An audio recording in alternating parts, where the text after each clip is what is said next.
Si on parle par exemple des entreprises françaises qui sont investies en Israël, nous avons notamment des entreprises dans le domaine des transports, des trams, des métros, etc.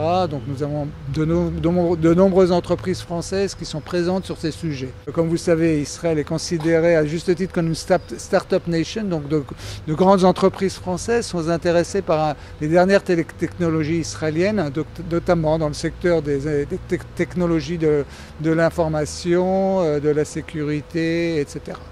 Ce qu'on peut leur apprendre, c'est faire grossir leur start-up. Parce que très souvent, les start-upers vendent beaucoup trop vite et ne veulent pas faire grossir leur société.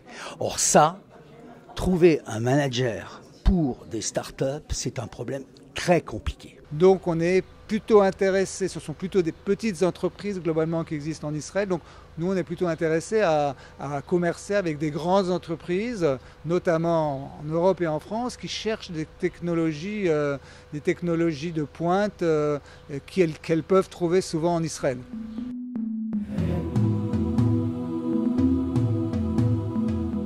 On est actif sur le continent africain depuis pratiquement la création de l'État d'Israël à travers une division de coopération internationale de notre ministère qui est venue coopérer sur des sujets d'intérêt commun comme l'agriculture, la santé, etc. Il faut quand même souligner que depuis maintenant quelques mois, ça va bientôt faire un an, on a signé les accords d'Abraham qui ont développé justement les relations entre Israël et la région méditerranéenne et particulièrement entre Israël et le Maroc.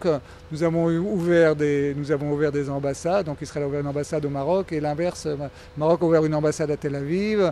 Il y a une ligne aérienne directe entre les deux pays, donc il y a tout un développement entre ces deux pays de la Méditerranée. On espère que ça va s'élargir à d'autres pays également.